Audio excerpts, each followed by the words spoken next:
Welcome to Standing Room Only, the podcast that provides a safe space to fangirl and freak out about the things we love, from pop music to TV shows, films, musicals, books, and hobbies. This is a passionate place for passionate people, and this passionate person has been a little bit MIA from the podcast. I had it on standby. I've been waiting and waiting to bring it back. I wanted to make sure I had enough time and energy to bring back this solo yap endeavor. Although I have had guests, I will be having guests. But basically, the main thing I think has been that I've written a book. It's on submission with publishers. I've been waiting to hear back. I have heard back from some. I've been editing, making some amends. I've been also trying to write a second novel in the hopes that when a publisher picks up my first one, they also want another one to go along with it eventually. So yeah, I think trying to fulfill a childhood dream of being a published author has pretty much taken over the first quarter of 2026 for me. However, I've still been there talking about pop culture. It's one of my biggest passions in life is just enjoying music and TV and films and all of those things, but also the culture behind them, the conversation, the drama, the controversy or controversy. I never know how to say that word, if I'm being honest. But I thought, what better time to bring back a podcast that talks about pop culture than directly after the first weekend of Coachella 2026. And there's been a lot of discussion, a lot of divisiveness as well, as you know, because first of all, I think the main debate was Coachella 2026, Bieberchella or Sabrinachella?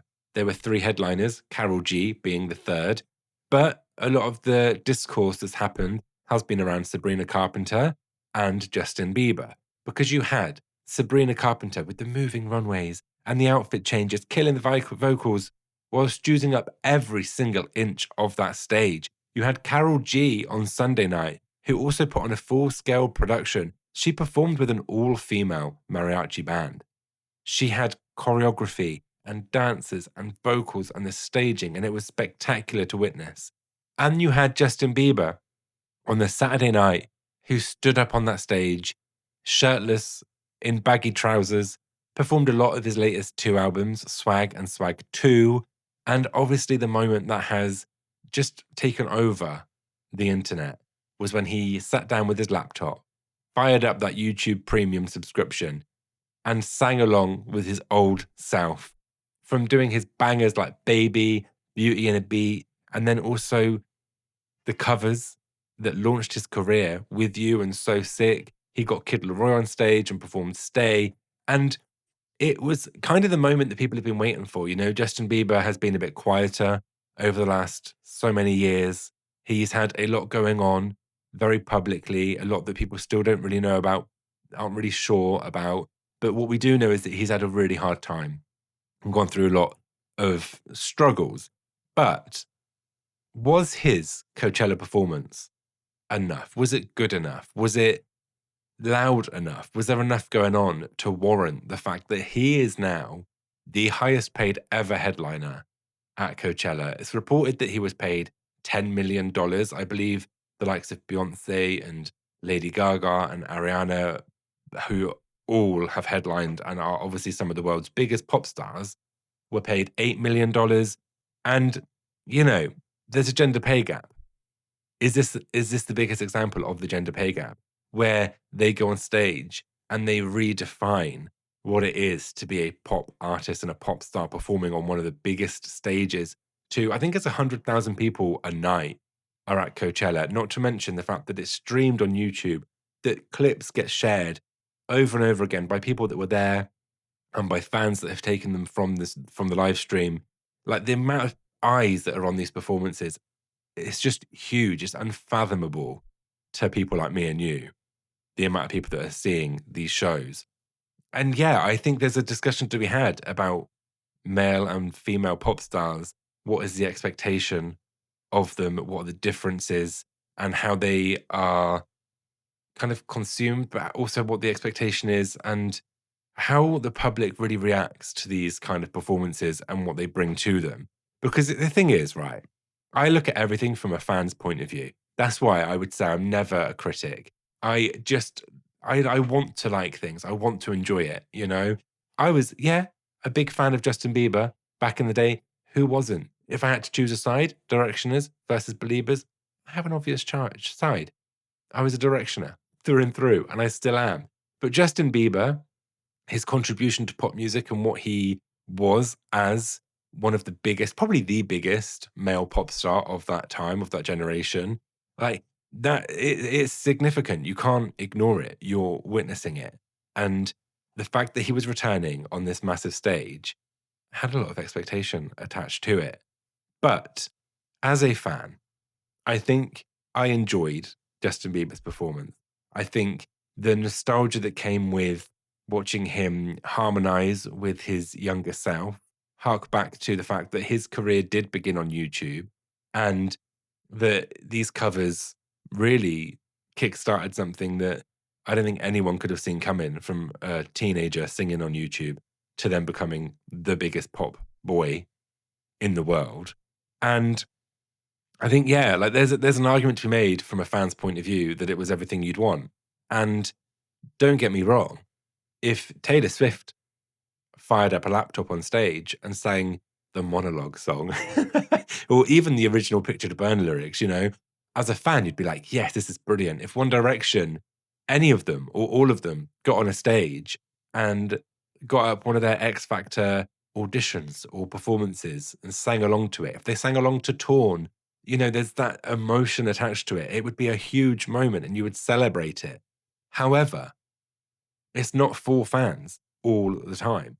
And the thing is with a festival is that, yes, of course, you're Justin Bieber. Everyone at Coachella knows your name and at least one song. But it's a festival. It's not an intimate gig that people have paid specifically to come and see you perform your songs at. Do you know what I mean? I think that's one distinction I think that I've made from it is you're kind of showcasing, it's a platform for you to showcase your biggest songs, your talent, everything that you stand for, everything that you are. And Justin Bieber was a dancer. He used to get on stage and put on a full performance. He would dance. There'd be choreography. There'd be dancers there. There'd be so much going on. It was a spectacle. So for him to strip it back on this massive stage and to perform alongside YouTube videos, it does feel like there's a lot lacking there, especially because it's been very well reported on that you are the highest paid Coachella performer of all time. And I don't know, I think there's obviously the internet is everyone's biggest critic. And I think it's inarguable. I don't think you can argue the fact that if Taylor Swift or Beyonce or Ariana Grande or Sabrina Carpenter went on that stage and did what Justin Bieber did, they'd be absolutely torn apart. Not by fans. There'd be an appreciation by the fans. But by the general public, it feels like what women do is never enough when they are on that massive stage. And Sabrina Carpenter is an obvious example because she performed the night before. And there were people on the internet, obviously not her fans, who were criticizing her performance. She's doing too much. She's not doing enough. There's too many pauses while she changes outfits. There's not enough songs that we know. Like there was so much discourse. Oh yeah, but she could have done more. It doesn't compare to Beyonce or Lady Gaga. Even though, why are we comparing these people in that way? They are putting on a show that is right to their brand, right for their music, right for their fans, right for people that maybe know a few songs, but don't know the whole discography. Like, I fully believe anyone there who didn't really know Sabrina Carpenter would have had a great time. They've been having a party while she's on that stage doing all of that.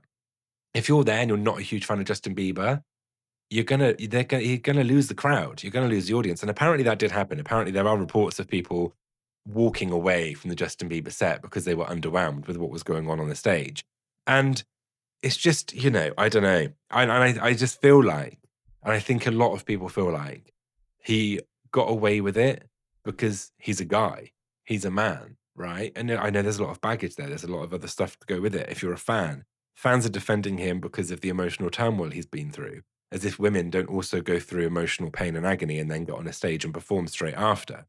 But it's just, it would be disingenuous to not accept the fact that there is a very vast difference in what is expected from a male pop artist to a female pop artist. And like, I'm a huge fan of a lot of pop stars, but even this discourse did happen when the Eras tour and Harry Styles' Love on tour was happening, because Taylor Swift put on a massive, massive show. There was so much staging, so many different compartments, so many different moving components to this show. Everything had to be timed within a microsecond, with the choreography and the live band and the graphics that were happening on the screen and on the stage, with pyrotechnics and with fireworks, with all of it going on.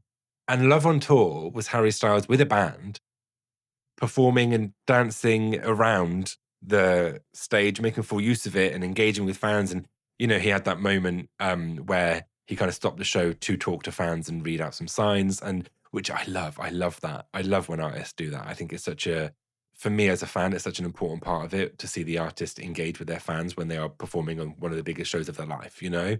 But there's a difference there, and you can't argue it. And I am saying, and this, I love Harry Styles and I love his show, and it's a very different show. But could Taylor Swift get away with doing the same kind of show that Harry Styles did?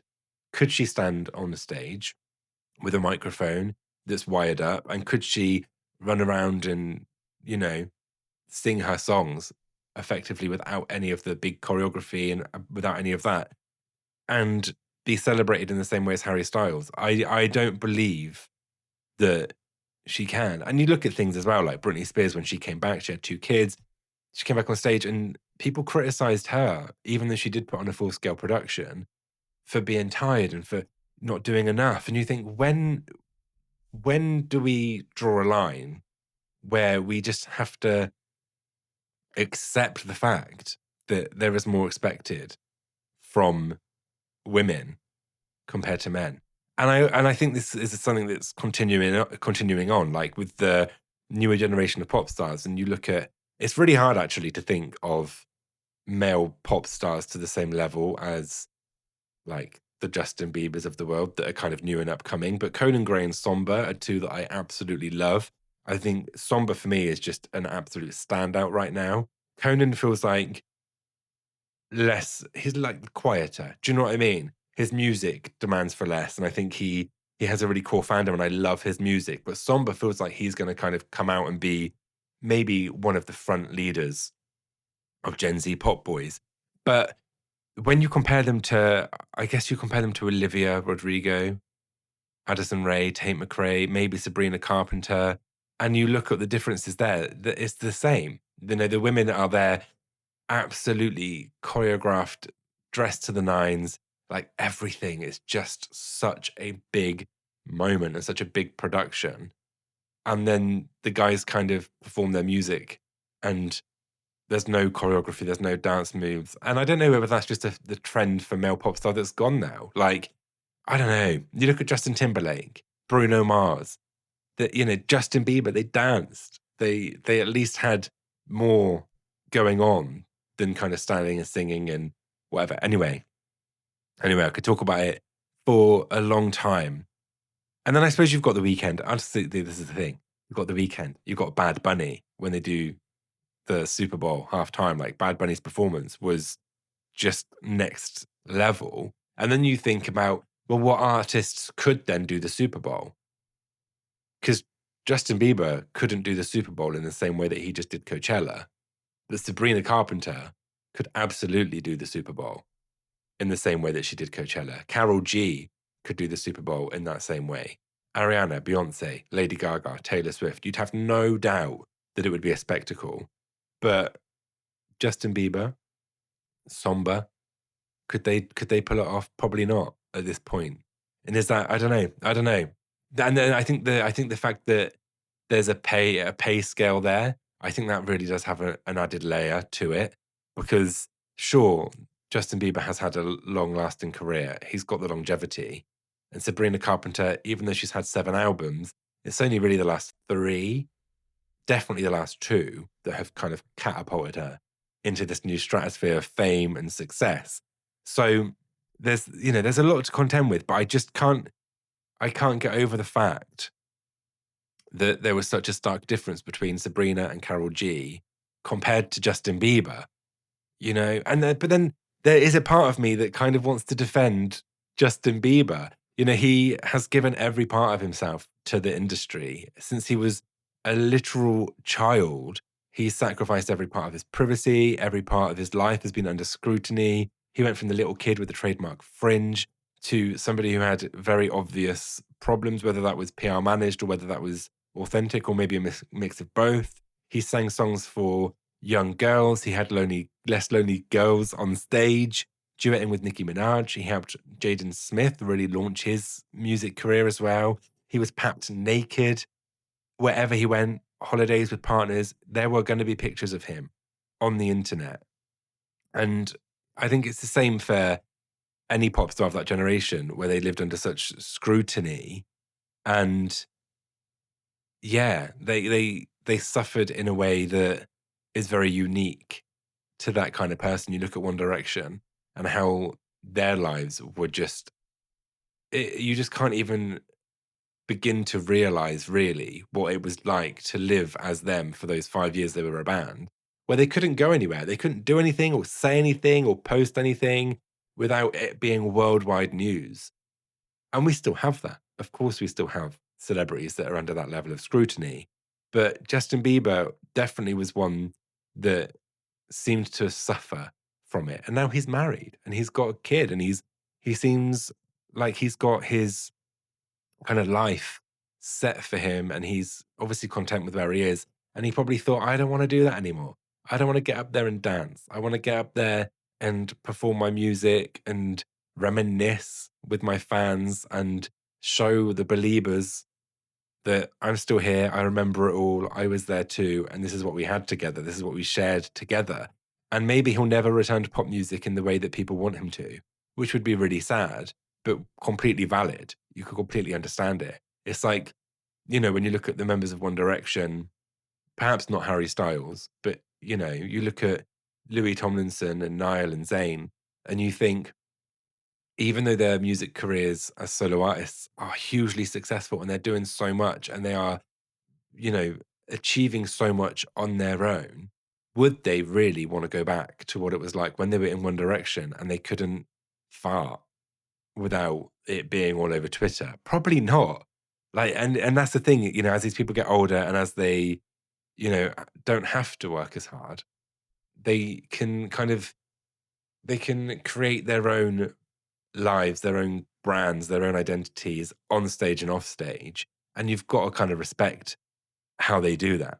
You've got to respect it. But at the same time, the fact that, Justin Bieber got up there and did bare minimum.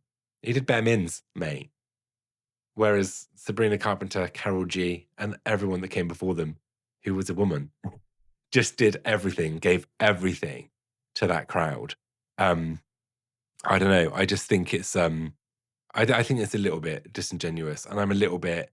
At the time, I was like, "Yeah, this is great." After some time to think about it and reflect on it, you think, "No, mate, this wasn't right for Coachella. This was like an arena tour with 20,000 of your core fan base in a room, not with 100,000 people watching live in a desert and millions more watching online." It just, I don't know. And it's fascinating. It is fascinating. And then you look at, I'm every time I get to the end, I'm like, no, there's more, because there is more. Because then you look at things like Justin Bieber has quietened down, he's toned it back a little bit. Rihanna hasn't performed, no, but she hasn't performed for a while, but she hasn't released new music in a decade. Miley Cyrus has come out and said, yeah, I'm not going to do live touring. It's just not for me. Ariana Grande has said that this tour could be her last. Like, Adele only releases music, it seems, when she has something to say. And then when she did that tour, she had to cancel it for health reasons, which is completely valid. And then she did the residency in Vegas. And, Bruno Mars, 10 years between albums, between tours, so many years, but then comes back and he obviously wants to do it. He has something to say. He's feeling passionate again about music and about his art. So here you go, have some. And I feel like Justin Bieber maybe just isn't there yet. He's not ready. He's not willing to give people, give fans, give the public what they want and expect from Justin Bieber. So maybe there's an argument there for staying away for a little bit longer. Or maybe what he did is exactly right. I don't know. I don't know. There's a lot going on. There's a lot of discourse that I've seen, and it just men versus women, I think, is the biggest one because it is just correct. No matter who it is, a female artist gets on that stage and does what Justin Bieber does, they get torn apart. They get torn apart by fans too, but mostly by the general public. Whereas Justin Bieber seems to have largely received praise from both sets of those people. And yeah, I do think I think it all comes down to the fact that there is a different expectation. There are higher standards placed on female pop stars than male pop stars. And even if you're Sabrina Carpenter and you throw everything into your production, even the kitchen sink, atop a car, spraying water into the crowd, it's not enough. And it gets criticized to the same level as Justin Bieber doing the bare mins. It's wild to me. It's wild to me. And also, it opens up a wider question to me of who fuck is Gen Z's answer to Justin Bieber? I know Justin Bieber's a lot of his audience is Gen Z. He himself is a millennial. So then who is the next big pop boy? I feel like we're still looking out. We're still waiting for someone to make that same amount of noise. I've got two young girls, right? They haven't got like that boy pop star with that they have posters on the wall that they idolize, that they adore, that they're obsessed with. I'm not saying it's right that they should, but I feel like it's almost a rite of passage that little girls have these pop stars, boy bands, girl bands, that like nothing new seems to be coming through that is as big and as grand and as much of a cultural moment and has as much of a cultural impact as, you know, in the 2000s and the 2010s, when we just had so many of them coming up. I remember being at uni and having like Taylor Swift was massive. Lady Gaga and Beyonce and Katy Perry and Ariana Grande, they were all releasing like just some of their biggest bangers. Rihanna, Miley, like they were releasing songs that are still listened to now, that are still on playlists. That you go to the club, you still hear some of those songs. I remember watching the Teenage Dream, the California Girls music videos, the Telephone music video when it came out. Like everyone was just so in it. And these were the not up and coming at this point, but these were the big pop stars releasing their best, biggest tracks. And now you just feel a bit like, who is there now? Olivia Rodrigo, Sabrina Carpenter, Tate McRae, Addison Rae, Chapel Roan, Billie Eilish. Yeah, I could list females, girls, women. There's loads. Males, it goes a bit quieter. And like also the women that I've just named, like my mum would know who they are. My mum would not know Sombr. She'd only know Conan Gray because she's got younger kids who are like 20 who are fans of Conan Gray. But like, I think that, you know, these male pop stars just aren't hitting the same. They're not infiltrating through everything. Benson Boone, maybe, but then like a backflip. Great. He does more than most. He does a few backflips. He gets Brian May out on stage. I love that. He has a big stage. He does, you know, he uses the stage a lot, but I don't know. Does it compare? Does it compete? I don't think it does. I think women are absolutely, they own pop music right now, and that's not a bad thing. But I just wish they would get the same accolades and the same recognition and the same level of respect from the general public as the men always seem to get. You know what I mean? And that's my Coachella roundup. Did you watch Carol G's set? Carol G, like, it was Bad Bunny levels of production with the mariachi band and the headdresses and the costuming and it's just so big. It's such a spectacle. Like, I always think with Coachella, like, would I want to go? Would I want to sit in the desert for the day and then not be able to drink alcohol because I'll be dehydrated and then go and watch these big pop stars and be too scared to go for a wee in case I miss anything, but then like fighting your way through the crowd. And then I know, like you see the influencers get invited. That looks all right, doesn't it? The influencers who go and they have these big houses with these massive tents that are basically houses, but just under canvas. And then I saw one video where they went to like this area for influencers where they can just pick up loads of free shit, like designer sunglasses and clothes and pickles, a jar of pickles, but just like what else was it? Red Bull and drinks and food, just everything was free. And you're like, I'd go for that. I'd go and get some free stuff and then maybe go for the headliner. I don't think I could hack Coachella. I don't think I could. Glastonbury, on the other hand, I'd do it. I could wade through some mud. I could have everything soaking wet from rain for a few days because Glastonbury seems right up my street. But Coachella in the desert, I'm not sure I could do it. I'm not sure I could do it. But yeah, that's my Coachella recap.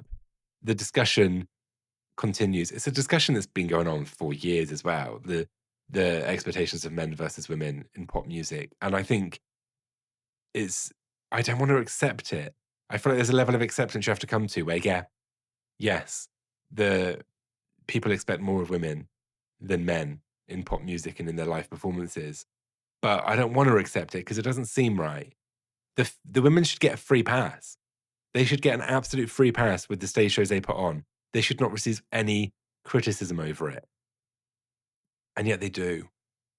And the men don't. Talking of Sombr as well, I love him. His set was great as well. Again, let's put the performance and the staging aside. But I honestly think his music has so much longevity in it. It sounds like the 70s kind of vibe you get from it. And his vocals, and he's so good at writing a hook.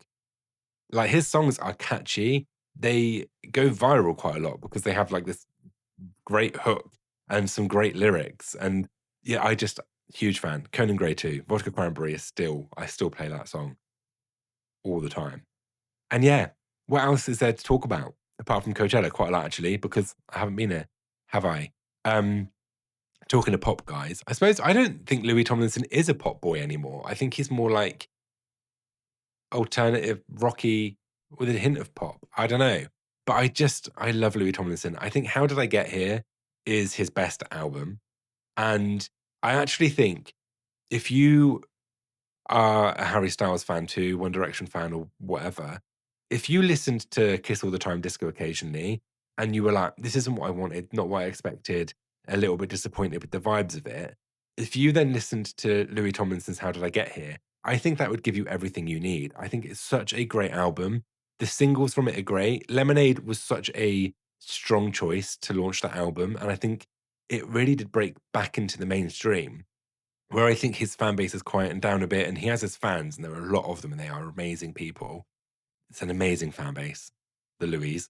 But I feel like maybe the wider public kind of don't really know what's going on with Louis as much anymore, apart from his relationship stuff, obviously, with Sam Thompson's. Did you hear that interview where someone asked Sam Thompson, how do you feel playing Steal My Girl when Louis Tomlinson stole your girl? It's so ridiculous and so funny. But yeah, I think Lemonade really did break free of that again, and kind of more and more people heard that song. He's been played on the radios a lot more, which I love. And Imposter as well. Such a strong single, but the whole album is brilliant. And I'm so excited to go and see him live again. He's so good live. Like his live shows are just so fun. The energy in the room it's just electric. Everyone's there for a great time. Everyone's lovely. It's just fun. And recently he played and he looked up and saw that there were people with seats that were obstructed. They had an obstructed view. And he was like, that ain't good enough. He's like, this isn't good enough. I'm going to refund you the tickets. You shouldn't be there. They shouldn't have sold these seats. Who does that? Who does that? I tell you who does that. Louis Tomlinson. I absolutely love him and I'm obsessed that he did that as well. He's so great. He's just so great. Another thing that I wanted to talk about that I would have talked about on the podcast, but I didn't do it for a while, is Bridgerton. the Bridgerton season 5 announcement where it's Francesca and Michaela, and people are trying to disguise their homophobia with all other nonsense. And I'm like, this is a poorly veiled disguise here. You just don't want to see two women on your screens having that kind of passionate romance as you have seen straight people have for the previous 4 seasons. And yeah, I'm very excited for Bridgerton to enter its queer romance era. And I'm excited to see what they do with the characters, not just Francesca and Michaela, but all the others too. Eloise is going to be set up for her next big romance in her season, which is going to be next. And the new Lady Whistledown, who's that going to be? I still think it's going to be Varley. But yeah, I think Bridgerton is it's such a big moment. It's so poignant and important that the biggest romance TV show in the world is going to put a lesbian couple at the front of the next season, especially after the success of Heated Rivalry, which comes with a whole other discussion, about the fact that the Heated Rivalry fan base is so big and so loud, and it's mostly women, obviously, and what that kind of means for romances when they are led by a male-male relationship compared to a female and female relationship. Because it does seem that a lot of the big breakout queer romances recently are It's two guys who fall in love. And I think it's about time we see two women. And the fact that they're doing it on the biggest platform they could have in the world of romance is just so special. And I absolutely love it. And I can't wait. I cannot wait for that season. And yeah, and I used to do Dan's Dump, where I'd like just reel off some things in pop culture that I've engaged with. And I'm going to do that because it's a passionate place for passionate people. Weapons, I watched Weapons the other day. Very slow start, a little bit confusing, but the payoff was worth it. I think it was brilliant. I really, really enjoyed it. The actress won an award. I'm not quite sure it was like worthy of that. But I think the film in general was very good. I love horror. I love that horror is having a bigger moment. I love that there are more and more big movies with big budgets being made that fit in the horror genre. It's been missing for a while, and I'm very glad. The other film I watched was I Swear, which is, the film about Tourette syndrome, and obviously after the incident at the BAFTAs, I think a lot of people who maybe were like, oh, I haven't watched it, I'm not going to watch it after the BAFTAs incident. I say incident, it shouldn't be an incident. I think I was like, I'm going to watch this film, I have to watch this film. And it was just beautiful. And it's like so British, and I love British films. Like Maxine Peake, isn't it? First of all, British icon. She should be bigger. She should be Oscar winning. She's such a great actress. But yeah, I swear, I really recommend it. I think it's brilliant. I think it's such a good film. And then in terms of more TV, I've watched Something Very Bad Is Going to Happen, which is from the Duffer Brothers, who did Stranger Things. Now listen, right, I don't want to spoil anything in case you haven't watched it. It had about 6 endings. I was happy after ending 3 or 4. And then when it carried on and went on again. And the thing is, because it can't have a sequel, I can't see a way in which it can have a sequel. So the way it ended before it ended properly should have been the end. And anyway, it's very frustrating, but very good. Again, horror. But was it scary? It was quite scary, but not really scary. But it was horror, and I loved it. The Pitt, I've started watching as well, which is a hospital drama. Every episode is set over 1 hour. So each season is over like a 12-hour period. And it's so good. The way that they've done it is so clever. And I think it holds up with like early Grey's Anatomy in terms of how good it is. So I fully recommend The Pitt as well. And I briefly mentioned the Scrubs revival. It's so good. It's so good. I'm so relieved. Like, I honestly thought when they said they were bringing back Scrubs, I thought, oh, we've done this before. It ended, then it didn't end, and then it was rubbish. And it was sad because Scrubs is so good. It's such a good medical drama, comedy, like all round excellence. And they brought it back. Matt Rife was in it. I don't know why they put Matt Rife in it. It took me out of the experience a little bit. I hate that guy. but it was so good. And the way they brought Dr. Cox in again, and the story there is great. And they don't rely on a lot of the stuff they used to rely on. Like, they haven't brought it back and gone, oh, let's just do loads of nostalgia trips. They have genuinely gone, here's a really strong, solid storyline about these characters that you love. And it's just brilliant. And as an original fan from back in the day, it's everything I could have wanted. And I just love it. And then I always talk about books as well. I'm reading A Court of Mist and Fury, and it's slow. It's taking me a while, but I'm getting towards the end. I'm enjoying it. I feel like maybe romantasy isn't my genre. I feel like I am definitely romance. I love a bit of fantasy. I love, obviously, within fantasy, there are relationships, there are romances that happen, and I love that too. I feel like fantasy that's led by romance, or that romance plays one of the biggest parts of it, and maybe it's just not for me. But I did love Fourth Wing, and I don't know, but I'm enjoying it, and I hope to finish it soon because I also have bought Wolf Song by TJ Klune, which I'm very excited to read. I've got such a big TBR at the moment, such a big TBR. Anyway, that's kind of a pop culture roundup at the end of that big talk about Coachella and the pop industry as a whole. And I hope you enjoyed this episode. I will be back again very, very soon with some more episodes. I have a plan. I'm going to do it. I've got some guests in my mind. I'm always get nervous of reaching out to guests, but I'm going to do it. And if there's anything you want me to talk about, if there are any big topics, any big things in pop culture that you would like me to talk about, please leave me a comment here or message me on Instagram, or you can send me an email, standingroomonly@gmail.com. And yeah, please feel free to subscribe and rate and review and all of that stuff that really, really helps and that I'm so grateful for. Oh, and this will be on Patreon as well. So if you want it ad free, all the episodes will be going on Patreon, and some of them will be up there earlier. It depends what the topics are, because if it's something that I'm very reactive and I'm like today, Coachella just happened, it's Monday, I'm talking about it, I'm going to upload it today, then obviously you won't get it very much earlier on Patreon.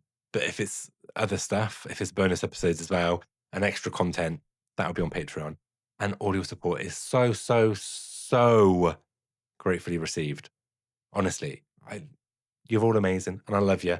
And I'm going to leave you now, but I'll see you again very soon. Goodbye.